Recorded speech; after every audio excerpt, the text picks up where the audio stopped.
नमस्कार, मी यामिनी दळवी. तुम्हा सर्वांना दीपावलीच्या मनपूर्वक शुभेच्छा. मंडळी, दिवाळी आली आहे, त्यामुळे खरेदी आणि रोषणाई तर झालीच असेल, मात्र त्या सगळ्यासोबत सगळ्यात महत्त्वाचं म्हणजे फराळासाठी आपल्या सगळ्यांचीच जीभ आता चांगलीच सज्ज झाली आहे. चमचमीत बेसनाचे लाडू, कुरकुरीत चकल्या आणि तळलेला चिवडा असे सगळेच पदार्थ आपल्या पोटाची सुद्धा वाट बघतायत. मात्र दिवाळीच्या नंतर जेव्हा आपण वजन काट्यावरती चढू तेव्हा मात्र तो चांगलाच वाढलेला दिसणार आहे.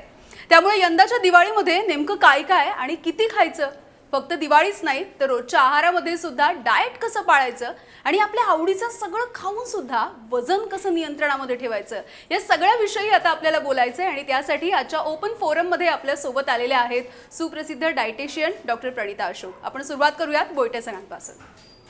म्हणजे प्रणिताजी, तुम्ही येणार हे कळल्यापासून सर्वांना एवढी उत्सुकता आहे की काय खायचं, हा जसा रोज प्रश्न पडतो तसं तुम्हाला काय काय विचारायचं याची मात्र त्यांच्याकडे खूप मोठी जंत्री आहे. मलाही प्रश्न पडला म्हणजे खरं तर की मी मुंबईकर आहे आणि मुंबईकर म्हटलं की आमचा वडापाव, येस, आणि त्यातही म्हणजे रोजचं नाही, आठवड्यातून एकदा तरी खाल्लाच पाहिजे. त्यातही जिथं खास चटणी मिळते तिथं तो हादळलाच पाहिजे. पुन्हा काही वेळा कधी अमोल येतो, कधी विठोबा येतो, चला समोसा खाऊया, नाही म्हणता येत नाही. आत्ताच यामिनी जे काही वर्णनं करत होती, चकली, बेसनचा लाडू, आता कोणाकोणाला नाही म्हणायचं. आणि त्याचवेळी घरून तंबी मिळते की वजन पहा, आता जरा वजन आवरा. करायचं काय, म्हणजे जिभेचं ऐकायचं की सर्वांचं वजनासाठी ऐकायचं, कसं काय? चला पहिला फटाका फोडूयात आता आपण. चालेल. वडापाव अतिशय सुंदर विषय आहे आणि मी वडापाववरती बहुतेक ब्लॉग लिहिला आहे पूर्ण की वडापाव का चांगला असतो. तो ब्लॉग लिहिल्यानंतर बरेच लोक ज्यांनी वडापाव खायचा थांबवला होता त्यांनी तो सुरू केला. कारण वड्याची गंमत सांगते तुम्हाला. म्हणजे आता तुम्ही पण वडापाव आता चांगला का आणि वाईट का हे दोन्ही सांगते. वडापाव म्हणजे बाहेरचं आवरण डाळीचं आहे, तुमचं प्रोटीन आहे ना त्याच्यात, हां, तो तळला जातो म्हणजे त्याच्यामध्ये वरती काय आलं, फॅट्स आले, बरोबर आहे की नाही. आत बटाटा आहे म्हणजे काय, कार्ब झाले. तिन्हीचं कॉम्बिनेशन हाणा की कोण म्हणताय ना, का हाणा, तिन्ही एकत्र मिळत आहे ना, झालं ना संतुलन. तुमच्या एका वड्यामध्ये तुमचं संतुलन झालेलं आहे. तिथे तुम्हाला कार्ब्स मिळत आहेत, प्रोटीन मिळत आहेत आणि फॅट्सही मिळत आहेत. त्याच्यामुळे तो जास्त सॅटिस्फॅक्टरी वाटतो खाल्ल्यानंतर, म्हणून दुकानं चालत आहेत. अगदी हे तर मान्य कराल की म्हणून दुकानं चालत आहेत, कारण तो सॅटिस्फॅक्टरी आहे. पोषण मूल्य पण चांगली आहे. प्रश्न येतो पावाचा, की जो आता बऱ्याच लोकांनी सॉल्व्ह केला आहे, मल्टीग्रेन ब्रेड वगैरे वगैरे वगैरे. तर आता मल्टीग्रेन ब्रेड बरोबर म्हटलं की वडापावचा वडा खा, मजा जाते. तर त्याची ती मजा जायला नको, म्हणून कधीतरी तो पाव आणि त्याच्याबरोबर ब्रेड हा चांगलाच आहे, वाईट नाही आहे. फक्त दोन गोष्टी लक्षात ठेवायच्या की ट्रान्सफॅट, तो प्रॉब्लेम कसा सॉल्व्ह कराल. कारण जेव्हा तुम्ही वडापावच्या गाडीवरती जाता तेव्हा त्या वड्याचं जे तेल असतं ना, त्याचा कलर तो चुकीचा आहे. कारण त्यांनी काय केलंय, त्यांना काय 1 किलो तेलामध्ये 4 वडे संपवले आणि बाजूला काढून ठेवलं नाही होत. ते इथे प्रॉब्लेम सुरू होतो की ते सारखं सारखं तळलेलं तेल, त्याच्यामध्ये जे ट्रान्सफॅट तयार होतात ते ट्रान्सफॅट आपल्या रक्तवाहिन्यांच्या मध्ये डिपॉझिट व्हायला लागतात आणि जे आपण म्हणतो ना की आपल्याला ब्लॉकेज तयार होतात, आपलं लिपिड प्रोफाईल चेंज व्हायला लागतो, कोलेस्ट्रॉल वाढायला लागतं, ट्रायग्लिसराईड्स वाढायला लागतात. हे रिपीटेड खाण्याने होतं, हे लक्षात ठेवा. आणि तो रिपीटेड खाणं जेव्हा आपण बाहेर घेतोय तेव्हा ते आपल्याला ऑटोमॅटिकच मिळतं, त्याची चव छान असते, त्याला काही प्रॉब्लेम असते. त्याच्यामुळे रिपीटेड खायचा. तर माझं म्हणणं, जिथं एकदाच तळलेलं तेल परत वापरणार नाही अशी काही कोणी गॅरंटी देऊ शकत नाही. बाहेर तर गॅरंटी नाही, शिका घरी करा. रविवारचा दिवस वडापाव जिंदाबाद, काही प्रॉब्लेम नाही. अगदी 4 वडे हाणलेत तरी चालणार आहे. त्याच्याबरोबर ब्रेड, शक्यतो कुठला हेल्दी घेता येईल ते बघा, काहीही प्रॉब्लेम नाही आहे. 4 वडे माहिती आहे का, 4 वडे आणि 4 पाव जर का घरात बसून खाल्ले ना, मी लिहून देते तुम्हाला, महिनाभरात एकही वडा खावा असा वाटणार नाही बाहेरचा. आता दिवाळी सुरू आहे आणि दिवाळीच्या ताटामध्ये बऱ्याच गोष्टी असतात, ज्यातल्या बऱ्याचशा घरी केलेल्या असतात, बऱ्याचशा कुठून कुठून आलेल्या असतात, कोणी गिफ्ट केलेले असतात. त्यात मिठाई असते, काही मिठाईच्या दुकानातनं आलेले असतात, काही घरी बनवले, असे बरेचसे ऑप्शन्स दिवाळीमध्ये उपलब्ध असतात.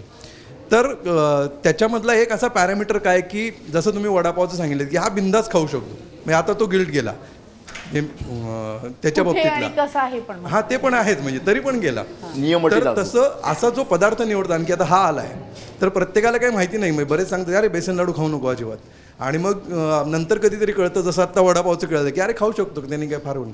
तर तो काय नेमका क्रायटेरिया की कसं प्रत्येकाने कळायचं की अरे हे आपण दिवाळीचे आरामात पदार्थ. खाऊ शकतो आणि ह्याच्यापासून आपण थोडं लांब राहिलं पाहिजे असं. Replacement mill. दिवाळी आहे, थंडी आहे आणि त्या थंडीला अनुसरून म्हणून आपण ॲक्च्युली ते पदार्थ खात असतो की जेणेकरून आपल्याला तेवढी उष्णता बॉडीला गरज असते त्या थंडीला फाईट करण्यासाठी.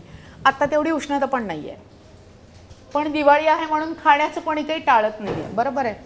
एक साधा एक पेढा, पावशरमध्ये किती पेढे बसतात? एक 10, 12, 15, बरोबर आहे Size की? पुण्यातले असतील तर 20. बरं ठीक आहे 20, काही हरकत नाही, 20 तर 20. पण एका पेढ्यामध्ये किती कॅलरीज असतात हे जर का कॅल्क्युलेशन करायचं म्हटलं तर 250 ग्रॅम इंटू 6 करा, किती होतात? साधारण 1,500. म्हणजे एक पेढा जर घ्यायला गेलात तर तो साधारण 200-150 कॅलरीजमध्ये जातो. एक पेढा म्हणजे एका पोळीची कॅलरी असते 60 ते 70. किती झाल्या पोळ्या? 2 झाल्या ना. मीच तुम्हाला कॅल्क्युलेशन करून सांगितले 2 पोळ्या झालेल्या आहेत बाबांनो. एका पेढ्यात 2 पोळ्या झालेल्या आहेत. एका पेढ्यावरती किती लोक थांबतात? जमतच नाही. नाहीच जमत. म्हणून तो काटा उलटा फिरतोय. तो जो काटा उलटा फिरतो ना, कारण आपल्याला कॅलरीचं कॅल्क्युलेशन जमतच नाहीये तिथे. मग तो पेढा खा, 1 खा, 2 खा, किंवा लाडू घेतलात समजा तुम्ही, तर लाडू समजा आपला 30-40 ग्रॅमचा जर लाडू असेल समजा, 6 त्रिक 18 काय ते 250, 300, 350 कॅलरी. एका वडापावची कॅलरी 350. एका पोळीतून मिळतात 60 कॅलरी. एक वडापाव म्हणजे किती झाल्या पोळ्या? 4 ते 5 पोळ्या झाल्या. तसं एक लाडू खाल्ला की झालं 3 पोळ्या, 4 पोळ्यांची कॅलरी झाली. एका पेढ्यात जर का 1-1.5 पोळी संपतीये तर ही 3, 3.5, 4 पोळ्यांची कॅलरी झाली. आता तुम्ही ठरवा ना काय किती आणि काय खायचंय. लक्ष्मीनारायणचा चिवडा लागतो आपल्याला. साधा मुरमुऱ्याचा चिवडा नाही आवडत दिवाळीला, अजिबात नाही आवडत. तळलेलाच लागतो आणि तो म्हणजे आता खाल्ल्याशिवाय इथे समाधानच मिळत फक्त नाही. तुम्हाला एक इंटरप्ट करून एवढंच विचारायचं आहे की 2 किंवा 3 पोळ्या खाल्ल्यानंतर तो पोट आपल्याला फील येतो की पोट भरलंय, पण पेढ्यात तो फील येत नाही. आणि प्रत्येकाला हे माहिती नाही की ह्याच्यात किती कॅलरीज आहेत. म्हणजे ते काय आम्ही काय कॅलरी मोजत बसायचं का, असा एक त्याच्यातलं आहे. तर ते पॅरामीटर काय म्हणजे की बाबा जसं तुम्ही सांगता की पिझ्झा खाल्ल्यामुळे त्याचे बरेचसे साईड इफेक्ट आहेत, त्याच्याऐवजी तुम्ही हे खा. तर की तुम्ही बाबा हे घरी केलेले असतील तर बिंदास खाऊ शकता, बाहेरून आले असतील तर मग थोडंसं जपा, हे असतील तर अजिबातच नका, लांबच राहा, असे काही तुम्ही टिप्स दिवाळीत देऊ तेच शकता? म्हणते की एक तुम्हाला जर का लाडू खायचा आहे किंवा 2 पेढे खायचे आहेत, तर आपण जेव्हा जेवणाला बसतो तेव्हा नॉर्मल जेवणाच्या ऐवजी तिथे तुम्ही तुमच्या कॅलरीज कट डाऊन केल्या. म्हणजे एरवी 3 पोळ्या खाताना आज एक लाडू खाऊन झालेला आहे माझा. तुमचा काटा अजिबात हलणार नाही, अजिबात हलणार नाही. पण हे ज्ञान मिळालं पाहिजे की आपण जे खातोय त्याच्यामध्ये कॅलरीज किती आहेत. म्हणून मी म्हटलं ना की प्रत्येक ठिकाणी जेव्हा तुम्ही जे काही घेताय त्याच्यामध्ये त्याच्यात कॅलरीचा समावेश असणं हे अतिशय गरजेचं आहे. आणि बऱ्याच ठिकाणी असतो, आपण वाचत नाही. बाहेरून मिळणाऱ्या बऱ्याच पाकिटांवरती कॅलरीचा समावेश असतो, आपण ते वाचत नाही. ते वाचलं की आपल्याला कळेल आपल्याला किती आहे. म्हणूनच मी बेसिक न्यूट्रिशनच्या कोर्समध्ये सांगतेय, जो आपण फ्री देतो लोकांना, की एवढं तरी करा निदान ॲटलिस्ट. त्याच्यामध्ये ते सांगते की स्वतःच्या कॅलरी कॅल्क्युलेट करायला शिका, जे तुम्हाला 4थी, 5वी, 6वीच्या पुस्तकात दिलेलं आहे. ते आत्ता कोणालाच काही आठवत नाहीये. आपण फक्त गुगल युनिव्हर्सिटीवरतीच चालतोय सध्या. म्हणजे ह्या ज्या कॅलरीज आहेत तर त्याचं बऱ्याच ठिकाणी वेगवेगळी माहिती मिळते. काही म्हणतात की तुम्ही 1,500 कॅलरीज दिवसात घ्या, काही म्हणतात की 2,500-3,000 पर्यंत घ्या. तर ते आयडियल काय असलं पाहिजे की किती कॅलरीज? आयडियल कॅलरी ज्या असतात ते आपण म्हणतो की एका माणसाला, म्हणजे जर का प्रौढ माणूस असेल त्याला साधारण 2 ते 2,500 कॅलरीपर्यंत आपल्याला पुरतं, जे आणि तो मेंटेन ठेवू शकतो त्याच्या कॅलरीज. बायकांमध्ये 1,800 पर्यंत, 1,500 ते 1,800 पर्यंत चालतात. प्रेग्नंट बायकांना आणि लहान मुलांना थोडे जास्त लागतात कारण त्यांची रिक्वायरमेंट जास्त असते. पण हे नुसतं कॅलरीचं गणित नाहीये. तुम्ही खर्च किती करता, तुमचं मेटाबॉलिक रेट किती आहे, तुमचं वय किती आहे, तुम्ही कोणत्या क्लायमेटमध्ये खाता, तुमचे रोजच्या ॲक्टिव्हिटीच्या लेवल्स काय आहेत, या सगळ्याचं गणित मिळून ते कॅलरी कॅल्क्युलेशन ठरतं. त्याच्यामुळे जे लोक नुसत्याच कॅलरीवरती जातात, आयदर ते भुके राहतात नाहीतर ते वाढलेले असतात. त्याच्यामुळे आपण जर का रेग्युलरली आपलं वजन मॉनिटर करायला शिकलो की दर महिन्यातून एकदा तरी स्वतःचं वजन करा. डोक्याची घंटा जरा लवकर कळेल ना, म्हणजे आपल्याला मागं यायला. आपण तो काटा जो आहे, जी काही लोक अशी आहेत की जे रोज काटा बघतात आणि रोज मला फोन करतात, आज 400 ग्रॅम वाढलं, काल 200 ग्रॅम कमी होतं, हे 200 ग्रॅम वाढलंच कसं, हे अशी असं असतं, हे 200 ग्रॅम वाढलंच कसं असं म्हणतात ते. पण त्यांना हे माहिती नसतं की रात्री उशिरा जेवलेले असतात आणि मध्ये काहीतरी गॅप ठेवलेला असतो, प्रचंड भूक लागलेली असते, तेव्हा एका वाटीच्या भाताने काही भागत नाहीये, 2 वाट्या समोर अजून तिसरं काहीतरी आलेलं असतं, कोणीतरी गुलाबजाम आणून ठेवलेला असतो, एखादं आता दिवाळीचं तुम्ही आता त्या टेबलवरती असतं, चला तेवढं तरी खाऊयात, ते कॅल्क्युलेशन करत नाहीत. पण वाढले 200 ग्रॅम वजन म्हणून तो काटा अगदी अर्ली पण बघू नका, दर 8 दिवसांनी बघू नका. जर तुम्ही वजनावरती नियंत्रण ठेवायचं असेल, ॲटलिस्ट माझं म्हणणं तो काटा 1 महिन्यानं तरी बघा की जेणेकरून 2 किलो वाढलं तर ते कसं कमी करायचं हे आपल्याला शिकता येईल. मी तर म्हणते प्रत्येक सोसायटीच्या बाहेर एक मोठा वजन काटा असतो ना, जो छान प्रत्येकाने येऊन तिथे आपला हाऊस म्हणून आपलं वजन केलं ना तरी 50% ओबेसिटी तिथल्या तिथे कमी होईल. कारण जेव्हा बघतो आपण की अरे 72चं एका आठवड्यात 75ला गेलोय, बाबा काहीतरी झालंय, मागे या. असं माझं म्हणजे असं पॉलिसी डिसिजन करा काहीतरी की जेणेकरून तुम्हाला लवकर कळलं पाहिजे की तुम्ही खूप पुढे जाताय, मागे यायला पाहिजे तुम्हाला. डाएट आणि व्यायाम म्हणजे दोनापैकी एक काहीतरी समजा जमत असेल तर व्यायाम समजा करायला वेळ मिळत नाही आहे तर मग डाएटवर हेल्दी राहता येतं का? हो, नुसत्या डाएटवर. कारण तुम्ही जर का डाएट आणि व्यायाम याच्यातला प्रकार घेतला तर मी असं म्हणेल की छान पंचमीला गेलोय, दुर्वांकूरला गेलोय, तुमच्या इथली कुठली थाळी आहे मला माहिती, थाळीत एकदम मस्त सगळे पदार्थ ठेवलेले आहेत, बरोबर आहे, मीठ एकातही नाहीये, मजा येईल का? खूप छान दिसताना, पण दिसतं का या पदार्थात मीठ असेल की नाही, नाही दिसत. खाल्ल्यावरती कळतं ना त्याच्यात मीठ आहे की नाही. मीठ किती लागतं खाण्यात, मीठ किती लागतं, चिमूटभरच आहे. चव वाढवतं ना, तसंच व्यायामाचं काम आहे. तो रेग्युलरमध्ये थोडा का होईना तर असेल तर ते तुमच्या बॉडीला फिटनेस देण्याचं काम करतं. त्याच्यामुळे नुसता व्यायाम आणि नुसतं डाएट याला काहीही अर्थ नाही आहे. तुमचा 70 ते 80% डाएट आणि 30 ते 20% तुमच्या रोजच्या कॅल्क्युलेशनप्रमाणे किंवा तुमच्या गरजेप्रमाणे व्यायाम हा गरजेचा आहे. कितीतरी लोक अशी येतात की मी आता 4 महिन्यापासून किंवा 1 महिना झाला जिम लावली आहे, मला असं वाटलं जिम लावली केलं की मस्त काटा उतरणार, अर्धा किलो पण हलत नाहीये मॅडम काटा, आता मग सांगा काय करायचं. तेव्हा diet play into role आणि मग कळतं की दोन्हीचं कॉम्बिनेशन केलं तरच ते घडू शकतं. कॉम्बिनेशन एकाला धरू नका, कॉम्बिनेशन गरजेचं आहे. मीठ जर का आपल्याला खाण्यात हवं असेल तर आपल्या रोजच्या डाएटमध्ये, आपल्या रोजच्या आहारामध्ये, आपल्या रोजच्या रुटीनमध्ये तुमचा व्यायाम तेवढाच असणं सुद्धा गरजेचं आहे, इम्पॉर्टंट आहे. कमी केला तरी चालतो पण करणं गरजेचं आहे. म्हणून मिठाचं उदाहरण दिलं. हा ओपन फोरम पाहताना अनेकांच्या घरचा फराळ झालेला असेल किंवा काही जण बनवतसुद्धा असतील, तर आता हे सगळं कॅलरीज, डाएट, जिम ह्या सगळ्यांचं गणित बघता तुम्ही त्या सगळ्या फराळ बनवणाऱ्या महिला कंपनीला काय टिप्स द्याल सध्याची? कारण फराळ हा आपल्या खाद्यसंस्कृतीचा भाग आहे, तो माझ्या आजीपासून पणजीपासून चालत आलेला आहे. तुम्ही सांगितलं तसं तेव्हा एनर्जीची गरज असते हिवाळ्यामध्ये, आता क्लायमेट चेंजेस पण झालेले आहे, सगळंच बदललेलं आहे, पण आपली फराळ संस्कृती कायम आहे. त्यामुळे आता बदललेल्या सगळ्या ह्या गोष्टीनुसार आपलं फराळामध्ये काय चेंजेस केले पाहिजेत? मला तरी असं वाटतं की बदललेल्या संस्कृतीनुसार, बदललेल्या वातावरणानुसार आपल्याला फराळ पण बदलायची गरज आहे. म्हणजे मी म्हणते की तुम्ही जेव्हा एखाद्याकडे जाल किंवा तुमच्याकडे समोर लाडू चिवडा ठेवलेला आहे, करंजी ठेवलेली आहे, हां मिनिमम अमाऊंटमध्ये एखादा लाडू किंवा थोडीशी करंजी किंवा थोडंसं एखादं चकली असं जर का खात असाल आणि रोज नसाल खात, एका दिवसातल्या एका वेळेला तेवढं पुरेसं असेल तर त्या फराळाच्या शेजारी अजूनही काहीतरी ठेवायची, एक फ्रूट प्लेट आणून ठेवा, बरोबर. एका पोलिसांच्या कार्यक्रमाला गेले होते तेव्हा तिथे कार्यक्रम असताना दुपारी 2 वाजता चहाचे ग्लास फिरवत होते ते. चहा दुपारी 2 वाजता इतकं गरम होत होतं आणि तो चहाचा कप हातात सुद्धा धरवत नाही. म्हणली याला कोकमने रिप्लेस करा, किती छान होईल ते उन्हाळ्यात जर का तेवढं जरी कोकम पिलं. आपल्याला इथे बदलण्याची गरज आहे, इथे विचार करण्याची गरज आहे. ती घरात बीपीचा पेशंट आहे, शुगरचा पेशंट आहे आणि त्याच्यासमोर तुम्ही लाडू केले, चकली केली, करंजी केली तर तो खाणारच आहे.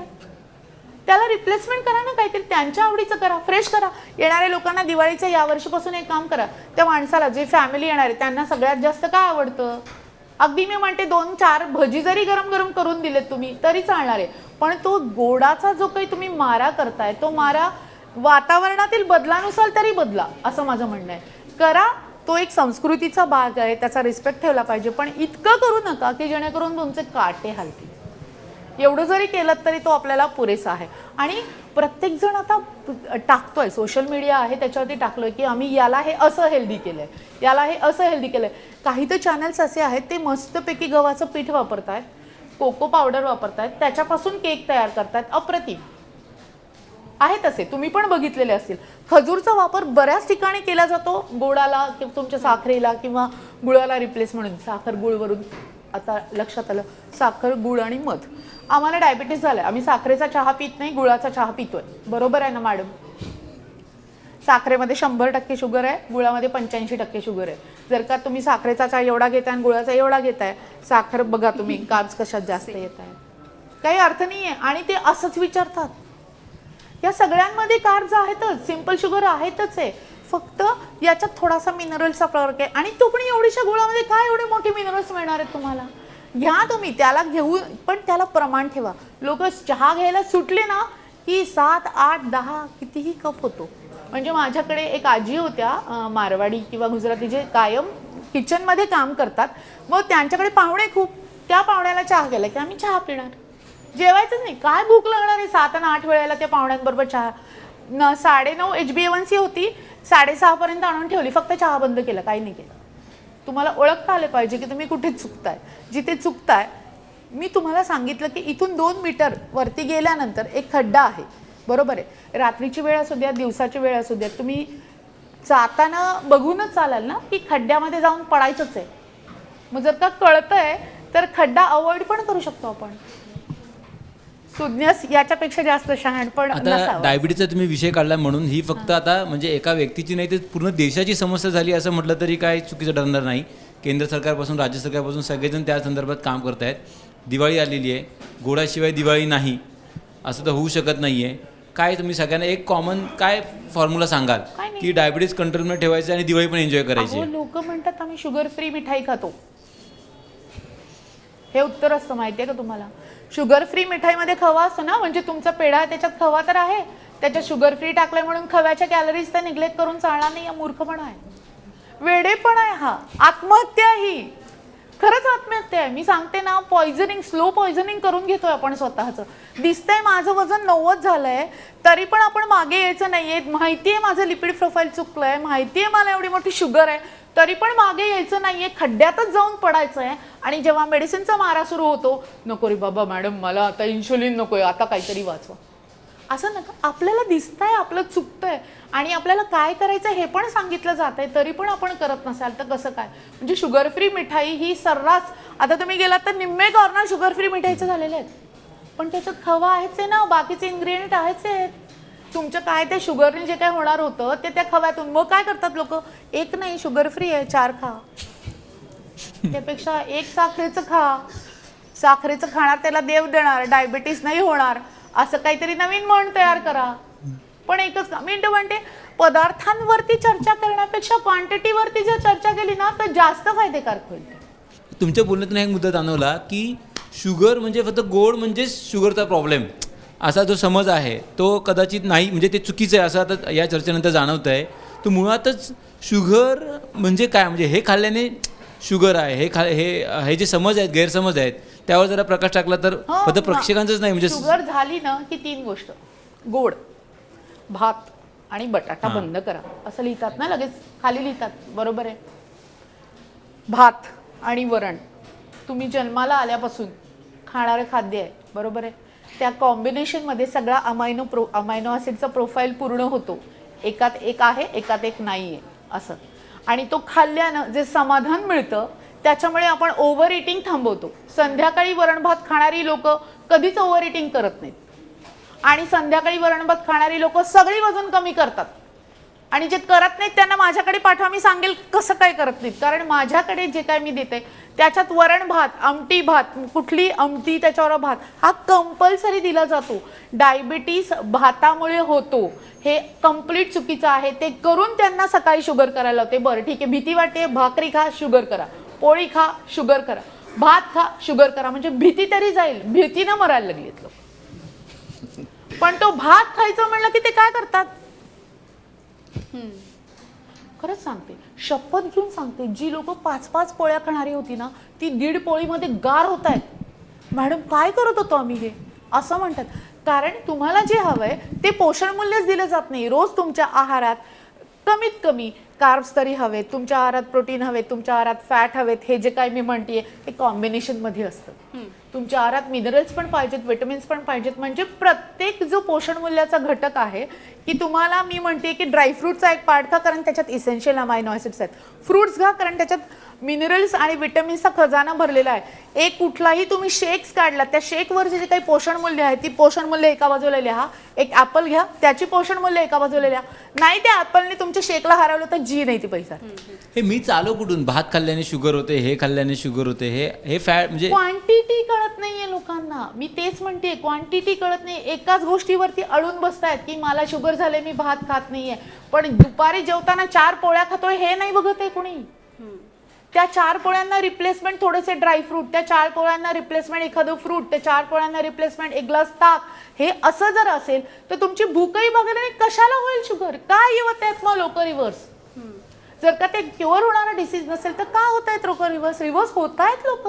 दाखवतोय आपण त्यांना, त्यांचे रिपोर्ट्स दाखवतोय आणि परत वाढली ना की परत नाही. आता ते डाएट सांगा, गोळी नाही खायची, परत मागे आणायचं. तुमच्या हातात दिलंय सगळं, तुमच्या डोळ्यांना दिसतंय, तुमच्या हातात दिलंय सगळं. हाताने जेवणारे लोक कधीच ओव्हर इटिंग करत नाहीत असं म्हणतात कारण इथे रिसेप्टर्स आहेत. याच्यामध्ये जे रिसेप्टर्स आहेत ते ब्रेनला सांगतात की तुम्ही किती खाताय. सगळं देवाने दिलेत, सगळे सिग्नल दिलेत, आपण कशाचं ऐकतच नाही. पण या सगळ्यांमधून मी डाएट केलं आहे आणि मधला काय डाएट करून मी 32 किलो कमी केलेलं आहे. हे 2-2.5-3 वर्षापूर्वीची गोष्ट आहे. पण त्याच्यानंतर माझं 1 वर्ष काही वजन नाही वाढलं. बट मला तो टायमिंगनुसार जर तुम्ही म्हणताय की आपण 2 तासाचा टायमिंग एक पाळला पाहिजे जो आमच्या डायटिशियनने मला सांगितलं. नाही, मी ज्या डाएट केलं त्याच्याविषयी बोलतो आहे. तर तो जो टायमिंग पाळलेला तेव्हा त्याच्यानंतर जो मी टायमिंग नाही पाळला आणि ओव्हर इटिंग मी केलं त्याच्यामुळे माझं वजन आता शूटअप झालं आहे. पण या सगळ्यानंतर मी ज्या आठवड्याला विचार करतो की मला वजन कमी करायचं आहे, माझं त्या गोळ्यांमुळे वाढलेला जो मला आजार होता, मी काय बेबी फॅट्सने डेव्हलप नाही झालो, तर मी जेव्हा डाएट एका आठवड्यासाठी करतो माझं 4 किलो वजन कमी होतं. देन परत दुसऱ्या आठवड्याला मी डाएट नाही करत तर परत 3 किलो वाढतं. सो हाऊ टू कंट्रोल दिस? तर मला तुम्हाला तेच म्हणते गट ब्रेन ॲक्सिस. बरं झालं काढ, तो काढायचाच होता मला. गट ब्रेन ॲक्सिस म्हणजे काय की तुमच्या मनाला, मन म्हणतो ना तो ब्रेनचा एक पार्ट आहे, तो आणि पोट हे दोन्ही जेव्हा समाधानी होतं तेव्हा आपण ओव्हर इटिंग करत नाही. मी आज भात खाणार नाही, मला भात बंद करायचा आहे, मला चहा नको आहे, मला आजपासून चहा बंद करायचा आहे, हे बंद जो शब्द येतो ना तो इथे डिस्टर्ब व्हायला लागतं. सगळी सर्किट डिस्टर्ब व्हायला लागतात. मग तुम्ही भात बंद केला की तुम्ही त्याच्या ऐवजी काय काय खाता नाही ह्याच्याकडे लक्ष द्या. मग तुमचे बिंजिंग सुरू होतात आणि त्या बिंजिंगमध्ये तुम्ही किती खाताय ह्याचं कॅल्क्युलेशनच राहत नाही. म्हणूनच म्हणते नियम थोडेसे पाळलेत तरी पुष्कळ आहे. म्हणजे माझ्याकडे जेव्हा आपण डाएट आपण म्हणतो की नाही करायचं, मी म्हणते 1 पोळी खा, 1 पोळी खाऊन पोट भरलं नाही डोकं दुखत होतं, 2 पोळ्या का 2 पोळ्या नाही, 3 पोळ्या जेव्हा त्यांनी सुरू केल्या डोकं बंद झालं आणि वजन पण उतरलं. प्रत्येकाची ॲक्टिव्हिटी किती आहे, तुमचं कंट्रीब्युशन ऑफ दिवसभराचं, तुमची फिजिकल नीड किती आहे हे, आणि तुमचं मेटाबॉलिक रेट, तुम्हाला असणारे आजार, तुम्हाला चालू असणाऱ्या गोळ्या, या सगळ्यांना पकडून तो आहार आपल्याला मॅनेज करावा लागतो. पूर्ण जेवण घ्या, 2 वेळा घ्या, व्यवस्थित घ्या, प्रमाणात घ्या, जेणेकरून तुमचं पोट पण भरणार आहे, मन पण भरणार आहे, नाही लागत 10 पण. जिम कोणी करावी? असं होतं की उठसूट सगळेच जिमला जाण्याचा विचार करत असतात की जरी जसं तुम्ही सांगितलं थोडासा वजन काटा पुढे मागे झाला की एक चलबिचल होते की नाही आता काहीतरी करायचं मग जिमच करूयात. तर नेमकं कोणी केलं पाहिजे जिम? ज्यांना वेळ आहे त्यांनी. तुला जर का सकाळी उठल्यावर म्हटलं की तासभर जिमला जायचं, तू म्हणेल पोळी भाजी करू का जिम करू का माझं स्वतःचं आवरू का लेकराला शाळेत पाठवू का घरातलं आवरू? कसं शक्य आहे? नाही शक्य. ज्याला जे जमतं ते त्याने करा, ज्याला जी आवड आहे ते त्याने करा, कारण तसं केलं तरच त्या व्यायामाला काहीतरी अर्थ आहे. पण मग असंही होतं म्हणजे आमच्या सगळ्यांचं ओव्हरऑल रुटीन असं आहे की म्हणजे आमचा दिवस सकाळी 4 वाजता सुरू होतो जो 7 वाजेपर्यंत संपतो, कारण पुन्हा दुसऱ्या दिवशी सकाळी उठायचं असतं. याच्यामध्ये आपण पाहिलं तर मुंबईमधले ट्रॅव्हलिंगचे तास आणि या सगळ्याच गोष्टी असतात. मग त्याच्यामध्ये व्यायाम कसा म्हणजे कुठून प्रत्येकाने आपल्या फोनमध्ये पिडोमीटर असतो की नाही, तो पिडोमीटर साधं गणित आहे. दिवसभरात 6,000 ते 10,000 मध्ये जर का तुमची पावलं अशीच खालीवरती करून होत असतील तर ओके. मग सॅटर्डे संडे जेव्हा वेळ मिळतो तेव्हा एक 15-20 मिनिटं पळून या, एक दिवस स्वतःला आराम द्या, तो आराम पण गरजेचा आहे. पण ही मिनिमम रिक्वायरमेंट आहे की चालणं 11 नंबरची गाडी हा अतिशय उत्तम व्यायाम आहे. जो माणूस दिवसभर ऍक्टिव्ह असतो त्याची 100% 6000 पावलं होतात. ज्या दिवशी झाली नाही त्या दिवशी जेवण झालं की शतपावली करायला जायचं, 6000चा काटा झालेला आहे, चला आजचं तरी काम संपलेलं आहे आपलं. आणि ज्यांना खरंच खूप असं स्वतःची बॉडी तयार करायची आहे की व्यायामाची विशेष आवड आहे, तेवढा वेळ काढता येतोय. उदाहरणार्थ सगळे यंग एज मधली लोक की हे चांगलं आहे, पण म्हणजे वाईट आहे असं म्हणत नाही, हे चांगलं आहे, त्यांनी त्यांच्या बाबतीत कॉन्शियस राहिलंच पाहिजे आणि त्यांनी जिम करावी तरी काही प्रॉब्लेम नाही. पण ज्या लोकांना कमरेचं दुखणं आहे, मानेचं दुखणं आहे, त्यांनी जर काही असं करायला गेलं आणि ते व्यवस्थित गाईड केलं गेलं नाही तर त्याच्यामध्ये पण खूप लोक दुखावलेली गेलेली आहेत. म्हणजे मानेला धक्का बसलाय, योगा वगैरे मध्ये पण आता तो काहीतरी पॉवर योगा वगैरे पण आलेत ना, अंडर प्रॉपर गायडन्स केलं तर प्रॉब्लेम नाहीये. पण आधीची दुखणे घेऊन नवीन काहीतरी करायला गेलात तर त्यापेक्षा आधी ते हललेले काटे, बदललेले काटे अलीकडे आणण्याचा प्रयत्न करा आणि मग तुमचं एकदा बॉडी फिटनेस यायला लागला की तुम्ही त्याला व्यायामाची जास्तीत जास्त व्यायामाची जोड देऊ शकता.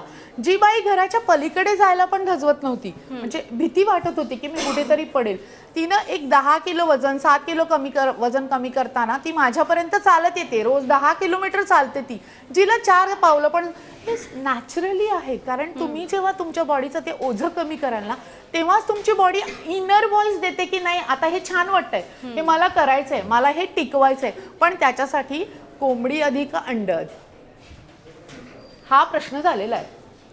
त्याच्यामुळे माझं असं म्हणणं आहे, जे आधी येईल ते आधी घ्या आणि पटापट सुरुवात तरी करा त्या गोष्टीला की माझं या महिन्यात माझं दिवाळीत वजन वाढणार नाही एवढी तरी मी काळजी घेईल. बरं वाढलं तर ते मी लगेच मागे आणेल एवढी जरी काळजी घेतली तरी ती वजनांच्या काट्यांना अजिबात तुम्ही घाबरण्याची गरज नाही. रादर काटा मला घाबरतो असे माझे पेशंट म्हणतात की तुम्ही बोललात आणि मग असं ठरवलं कालपर्यंत जो नव्हता आला काटा तो आज बरोबर 1 किलो, कारण मॅडम बरोबर मीटिंग होती ना, मग ते उत्तर द्यावं लागतं तिथे.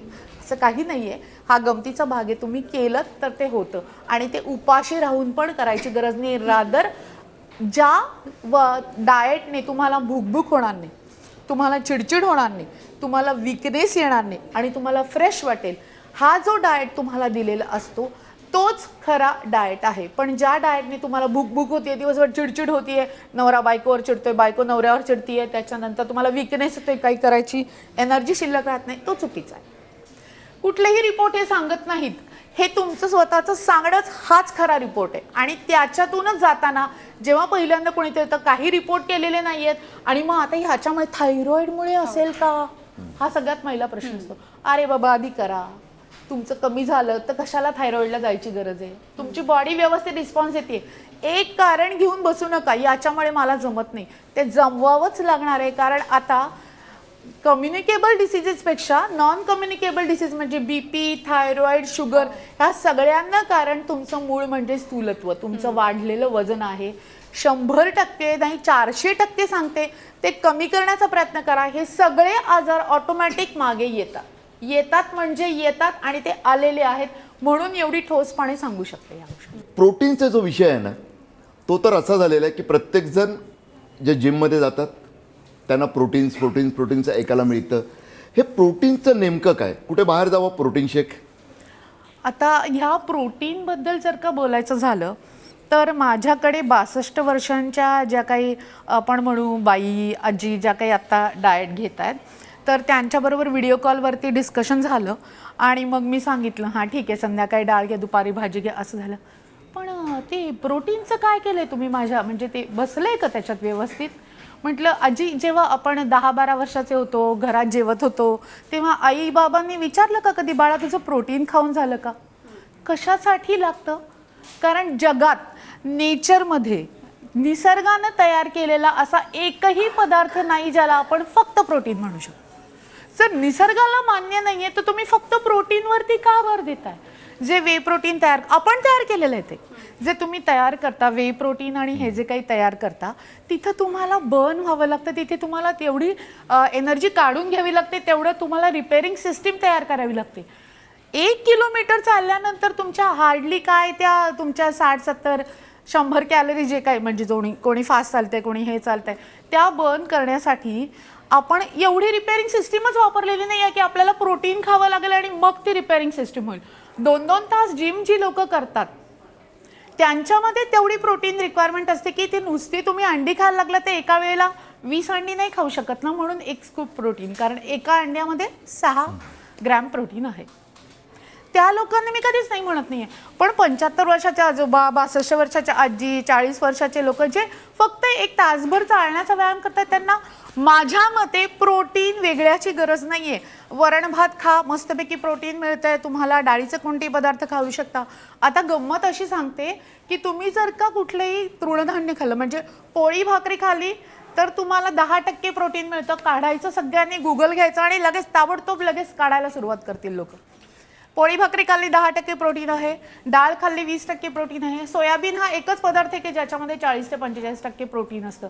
अदरवाईज कोणातही इतकं प्रोटीनची शक्तीच नाही आहे आणि तेवढं आपल्यासाठी ओके आहे. आपल्याला फक्त 20 ते 30% प्रोटीनची गरज आहे, जी तुम्हाला समतोल आहारातून घेतलं की मिळतं. वरण भातात आलं ना तुमचं प्रोटीन, फ्रूट खाताय तुम्ही, येतं ना त्याच्यामध्ये, सॅलेड घेतोय आपण, भाजी पोळी खातोय आपण, ह्या सगळ्यामध्ये तुम्हाला जे प्रोटीन ॲब्झॉर्ब होणार आहे, जे बॉडीला चालणार आहे, ज्याचं फॅटमध्ये कन्व्हर्जन होणार नाही, अशा प्रकारचं प्रोटीन तुम्ही नोईंगली अननोईंगली रोजच खाताय. त्याच्यामुळे अशा ज्यांचा आहार आहे, किंवा तुम्ही 80 वर्षाचे आजोबा बघा, लाईफ लॉंग ज्यांचं असतं ना की जे खूप छानपैकी कडकडीत आहेत, ज्यांना शुगर नाही आहे, BP नाही आहे, काय नाही आहे, मी तर म्हणते त्यांचा आहार शिका, म्हणजे तुम्हाला प्रोटीनची गरज आहे की नाही लगेच उत्तर मिळेल. तुम्ही मगाशी म्हणालात फटाके फोडावे लागणार आहेत, आज दिवाळी आहे, येस, फटाका प्रोटीनचाच फोडा. की हे जे फॅड आहे ना, मला वाटतं तुमच्या बोलण्यातून तरी मला तर ती खात्री पटली की फॅडच आहे.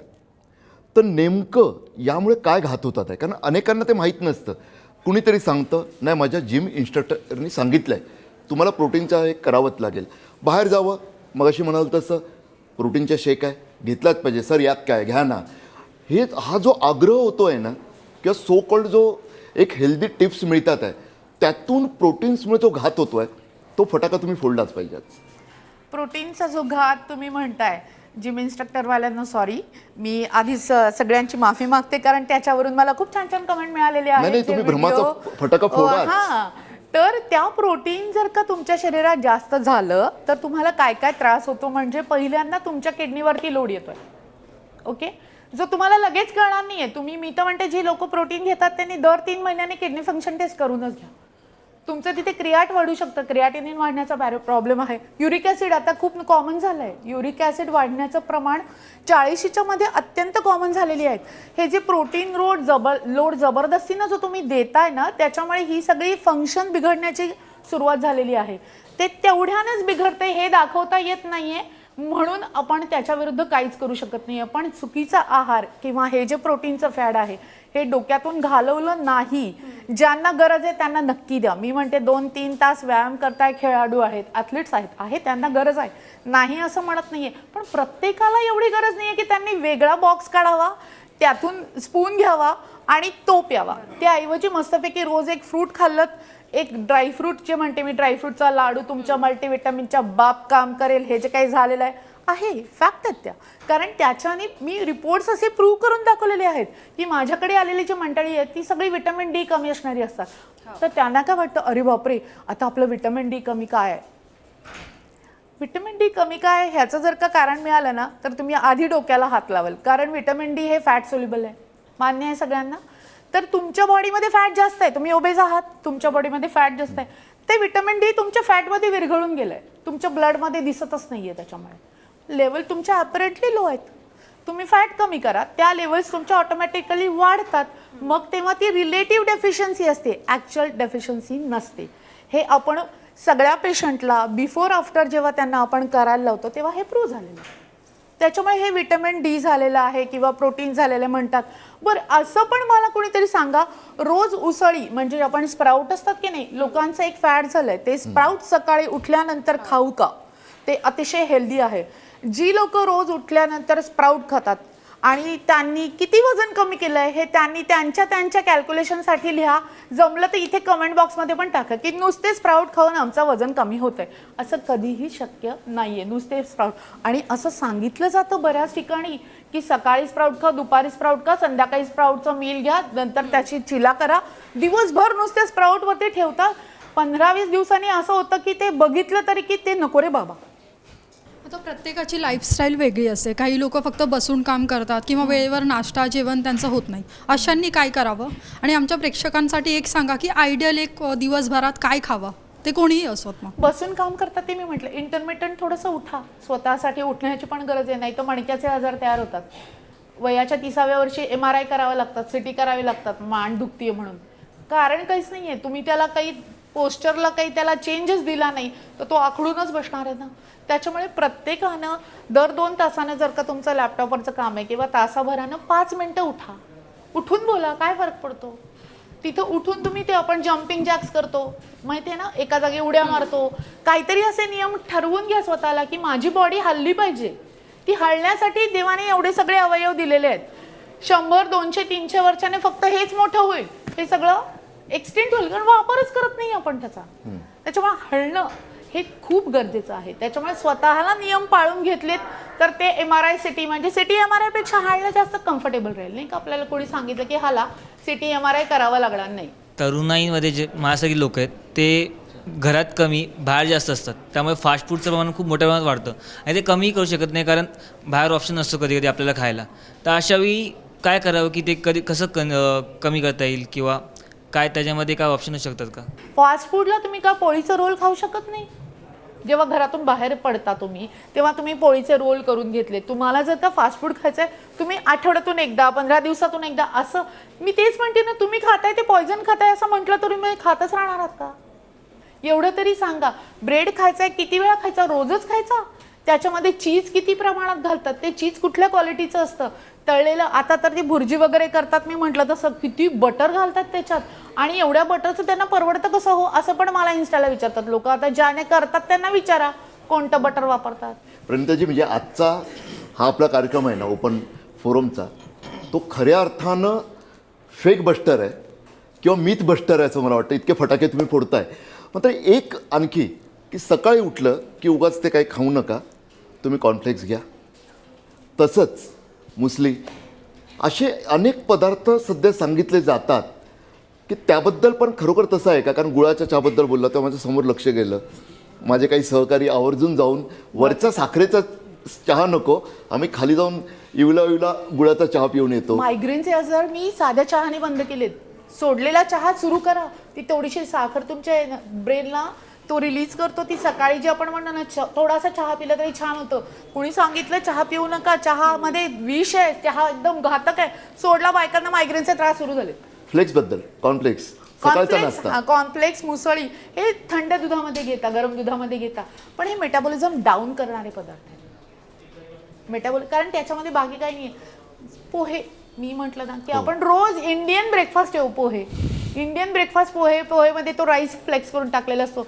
तळणीचं तेल आहे, फॅट आले त्याच्यामध्ये. तुम्ही जिरं मोहरीची फोडणी घालताय, मिनरल्स टाकताय त्याच्यामध्ये, कांदा टोमॅटो घालताय, फायबर्स टाकताय, विटामिन्स टाकताय, मिनरल्स टाकताय, वरतून पोहे घालताय, कोथिंबीर आहे, फायबर्स आहेत. इतकं प्रचंड सुंदर पोह्यांना डिस्क्रिप्शन केलेलं आहे. मला वाटतं त्याच्यावरती लोकांनी म्हणजे इतके छान छान कमेंट दिलेले आहेत. ते खाल्लं ना की इतकं भारी वाटतं. मुसळी खाऊन किती लोकांना रोज भारी वाटतं मला माहिती नाहीये, पण हे खाल्ल्यानं नक्की सगळ्यांना भारी वाटतं. नाही पण अडचण आहे ना, पहा ना, म्हणजे शेवटी भूक आहे ना ही चव सापेक्ष पण आहे. मग तीच सांगते ना, अडचण ती होते. बळजबरी स्वतःला का म्हणून ते ओट्स आणि मुसळीमध्ये दाबून घेताय. आणि ओट्स आणि मुसळी खाऊन किती लोकांचं वजन कमी झालंय, त्यांचे इतर काय प्रॉब्लेम्स आहेत हे पण जाणून घ्या. प्रचंड प्रॉब्लेम्स आहेत त्यांना. नाही अडचण ही होते मात्र, जसं आता पद्मेश सांगत होता की दिवसातले 16-17 तास बाहेर आहे. तुम्ही सांगता तसं तो चपातीचा रोल घेऊन बाहेर पडणं शक्य होत नाही. बाहेर फास्ट फूड त्या स्टॉल समोरून जाताना खमंग वास आला की आपोआपच पावलं तिथं वळतात आहे. करायचं काय? म्हणजे काहीतरी असा एक उपाय सांगा की बाबा ते चपाती शक्य होत नाही घरातून आणणं, किंवा काही लोक एकटेही राहतात आहे, आणि आता तिकडे हे मिळायला लागले ना. बाहेर कुठे मिळत नाहीये. फास्ट फूडवाले ना, मला वाटतं पराठे वगैरे असं पण मिळायला लागलेत आता बरेच हो. ठिकाणी ना. पराठे मिळत आहेत, त्याच्यानंतर छोट्या थेपले. छोट्या थेपले मिळत आहेत. हो. त्याच्यानंतर मी तुम्हाला सांगते चांगल्या एक साधं इंडियन फूड असणारं छोटी थाळी मिळते बऱ्याच ठिकाणी आता. हो. ही थाळी इंडियन थाळी स्मॉल थाळी मिळते. त्याच्यानंतर तुम्हाला सांगते, तुम्ही ते केक आणि बर्गर्सच्या ऐवजी जर का नाचणीचे बरेच असे ड्राय आयटम्स आहेत की जे चांगल्या प्रकारे तयार करू शकतो. नाचणी सगळ्यांनी आहारात आणा, त्याचे कोणीतरी डोसे करते, कोणीतरी बिस्किट करते, कोणीतरी केक करतंय. हे अशांना रिप्लेस करा नाही त्या गोष्टी. फास्ट फूडवाल्यांना पण मी ही विनंती करते की जे चुकीचं आहे त्याऐवजी चांगले ऑप्शन शोधा. लोकांना चांगलं खाऊ घाला, जे त्यानिमित्ताने ते हेल्दी पण राहिले पाहिजे, त्यांना दुवा तरी मिळेल. एवढं सर्व तुम्ही सांगितलं ना, त्यामुळे एक मनात परत शंका तयार झाली. हे वर्ष आंतरराष्ट्रीय भरड धान्याचं वर्ष आहे. आता नेमकं म्हणजे त्यातही खरोखर सांगा की आम्हाला सर्वांना असं वाटायला लागलं की नाचणीची भाकरी खाऊया, इतर काहीतरी खाऊया, मात्र नेहमीचं गहू नको आता.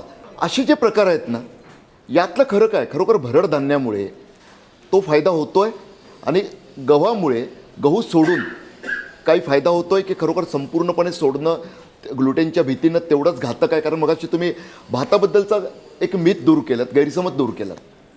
गव्हाबद्दल ज्यांना ग्लुटेन सेन्सिटिव्हिटी आहे याचं प्रमाण खूप रेअर आहे. म्हणजे मला हो. सांगायला वाईट वाटतं की नाही आहे, एवढं ग्लुटेन सेन्सिटिव्हिटीचं प्रमाण नाही आहे आपल्याकडे. ज्याला पोळी खाल्ल्यानं त्रास होते त्याला ढिगभर ऑप्शन आहे. त्याला भाकरी खाता येतो, भात खाता येतो, काहीही, सगळे मिलेट्स खाता येतात. मिलेट्स जर का आणायचे असतील तुम्ही सांगा ना, आम्हाला मिलेट्स खायचेत. बघा सोशल मीडियावरती काय काय काय काय तयार करतात मिलेट्सपासून. डोशापासून तुम्हाला सांगते, भाकरीपासून तुम्हाला सांगते, उपमा. परवा मी खिचडी बघितली, साबुदाण्याची खिचडी दिसते. साबुदाणा दिसतोय पण साबुदाणा नाहीये. ओळखा बरं काय? ज्वारी भिजवली होती. भिजवलेल्या ज्वारीचा साबुदाण्यासारखी दिसणारी खिचडी केली होती.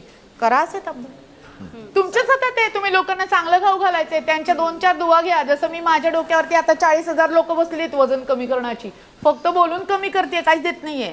पण यातही रोज नाचणीचीच भाकरी खायची एकच, ते योग्य राहील की थोडा अतिरेकच होईल यातून? रोज नका, तेच म्हणते ना. कंटाळा येईपर्यंत ती गोष्ट करू नका. थोडी व्हेरिएशन आहेत. बाजरी आहे आपल्याकडे, ज्वारी आहे आपल्याकडे, नाचणी आहे वगैरे. बरेच लोक मिक्स पिठांची करतात. अशा सगळ्या गोष्टी तुम्ही व्हेरिएशन घ्या. ज्यांना, मला तुम्ही सांगा, जर का तुम्हाला सांगितलं भेंडीची भाजी एकदम मस्त थरथरीत केलेली आहे आणि भाकरी शेजारी ठेवली तर असा रग येतो, बापरे बापरे. त्याला पोळीच लागते हो. भेंडीच्या भाजीला भाकरी बरोबर चव नाहीये. पिठल्याला पोळी दिली की असं वाटतं काय खातोय आपण, त्याला भाकरीच लागते. आहेत ना कॉम्बिनेशन्स आपल्याकडे. पनीर भाकरी कोण खातं का? अतिशय डाएट करणारे लोक खात असतील. ते कार्ब्स कंटेंट कमी करताना त्याची क्वांटिटी घेतली तुम्ही नक्षामध्ये, त्याच्यामध्ये कधीतरी गाजर किसून घातलं, कधीतरी वरती काकडी कोशिंबीर पण साबुदाण्याच्या वरती मिळते बघा. It is a better antidote for that sabudana. तो जो कार्ब आहे, जो खाटकन शुगर वाढू शकतो, त्याला काकडी आणि दहीचं कॉम्बिनेशन केलं ना की ते बरोबर स्लोप खाली येतो. त्याचा कॉम्बिनेशन बदललात की तुम्हाला त्या गोष्टीचा एवढा साईड इफेक्ट जाणवत नाही. पण बरेच लोक एवढी ढिगभर येऊन बसतात साबुदाणा आणि त्याला शुगर आहे वगैरे काही विचार नाही केला की ती शूट होते. नुसतं कलिंगड बंद करून पण HbA1c 2-2 कमी केलेलं आहे. पैज लावून कलिंगड खातात लोक, ज्याचा ग्लायसेमिक इंडेक्स 80च्या वरती आहे. ते कॉर्नफ्लेक्स जे आहे तो कॉर्न हा अतिशय घातक आहे, कारण कॉर्नचा ग्लायसेमिक इंडेक्स अतिशय मोठा आहे. पण डायबिटीसच्या लोकांना कॉर्नफ्लेक्स दूध खायला देत आहेत. तुमच्या आहारात कमीत कमी 30 ग्रॅम तरी फायबर्स गेली पाहिजेत. ग्रॅम म्हटलं की आता बघा कसे प्रत्येकाच्या कॅलरी, याच्यात फायबर्स किती येतो नाही, ते थोडंसं कमी पडते. 2 ग्रॅम म्हणजे 3 ग्रॅम वाढवायचं असेल तर काय करावं लागेल? साधं तुम्ही फायबर खावं. एक वाटी भरून कोशिंबीर घेतली ना, गाजर, काकडी, टोमॅटो, कांदा, तुम्ही काय ते कधी कोबी घेतात. आता भरपूर सॅलरी वगैरे, भरपूर पानं वगैरे पण आलेली आहेत कॉम्बिनेशनमध्ये. थोडंसं त्याच्यात स्प्राउट नावाचा जो काही पदार्थ आहे तो पण एखादा चमचा टाकला की आपल्याला कसं बरं वाटतं ना स्प्राउट खाल्ले म्हणून.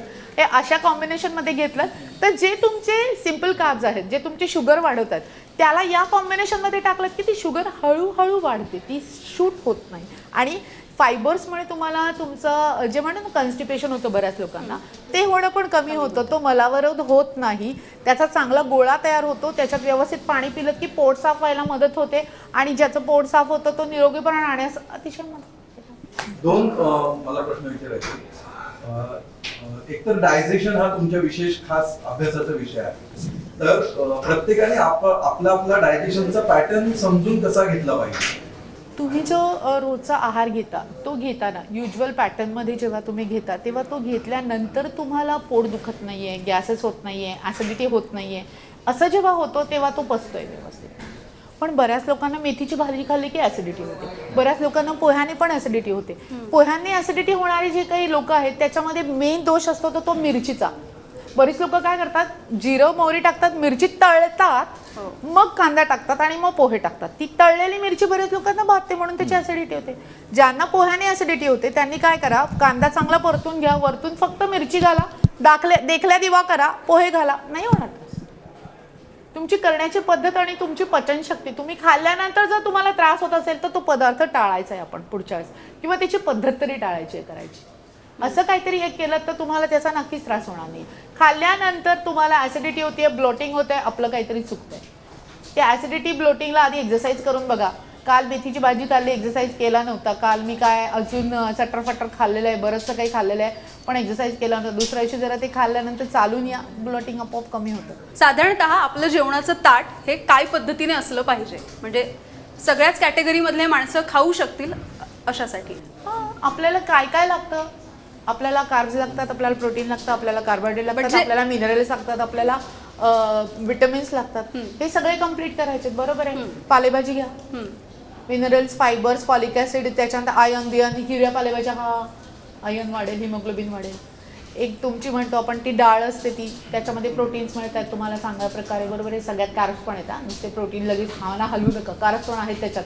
घट्ट एवढी डाळ खाल्ली तर त्याने वजन वाढतं, पण जरा पातळ अशी डाळ, मुगाची डाळ जी पचनाला चांगली असते असं एक असू द्यात. काही फायबर्स असतात, गाजर, काकडी थोडेसे कट करून घेतले पाहिजेत, पोळी भाकरी पाहिजे थोडीशी, त्याच्यामध्ये भात पण पाहिजे. हे जेवणाचं ताट झालं. पण दिवसभरात जेव्हा तू जेवतेस तेव्हा प्रत्येक ताटात तुला ड्रायफ्रूट खाता येत नाही, प्रत्येक ताटात तुला फ्रूट खाता येत नाही, प्रत्येक ताटामध्ये तुला असं सटरफटर काही खाता येत नाही की जेणेकरून तुला छान पण वाटलं पाहिजे. भडंग, मुरमुरे हे असं पण खायला वाटतं ना 4 वाजताच्या दरम्यान. त्याच्यामुळे जेवणाव्यतिरिक्त या गोष्टी पण तुमच्या आहारात थोड्याशा कंट्रोलमध्ये, प्रमाणामध्ये पण आल्या की बरोबर तो ॲक्सेस जो आहे तो सॅटिस्फाईड होतो आणि नाही होत, नाहीच होत. आणि झोपताना काही जणांना फळं खाण्याची फार सवय असते, त्याचे काही परिणाम होतात, किती चांगली आहेत? नाही, झोपताना शक्यतो फळं खाऊ नयेत, कारण झोपताना फळ म्हणजे आता काहीच नाहीये दुसरं, मग हेल्दी खायचं म्हणून बरेच लोक फळ खातात. कधीतरी ठीक आहे, पण झोपताना फळं खाण्याचं थोडंसं टाळा, कारण त्याच्या डायजेशनला जास्त पॉवर लागते शरीराला. आणि मग रात्री झोपताना डायजेशनचा प्रॉब्लेम आला, झोपेचे वांदे होऊन जातील तुमचे. म्हणजे अनेकदा फ्रूट सॅलड म्हणजे अनेकदा ऑफर केलं जातं, आवडतं सुद्धा, मात्र ते हेल्दी बनायचं की अनेकदा असंही सांगतात की भिन्न याचं आहे, ते एकत्र दूध आणि फळं असू नयेत. नेमकं काय खरं म्हणायचं? हा हे सुद्धा मिथ्स आहे की काय खरं आहे? आयुर्वेदानुसार आहे, म्हणतात ना फळं आणि दूध एकत्र खाऊ नये. ते तसंच जर का तुम्ही एकत्र खाल्लं, तुम्हाला डायजेशन प्रॉब्लेम सुरू झाले, तुम्हाला असं वाटतंय की आपल्याला पचतच नाहीये, ते बऱ्याच लोकांचे केस पांढरे होत आहेत हल्ली, बरोबर आहे की नाही? काहीतरी चुकीचं खात आहेत, बरोबर आहे.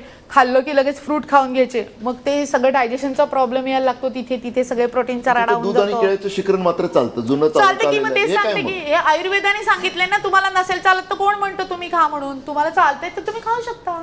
डायजेशनवरून मला एक विचारायचं आहे की आठवडाभर काही जण खूप काही खातात आणि एखाद दिवशी असं म्हणतात की आज उपवास पकडू आपण. एक दिवस पूर्ण उपवास करू शकत असतील तर चांगलीच गोष्ट आहे, पण तो उपवास सोडताना दुसऱ्या दिवशी त्याच्याकडे जरा लक्ष ठेवा.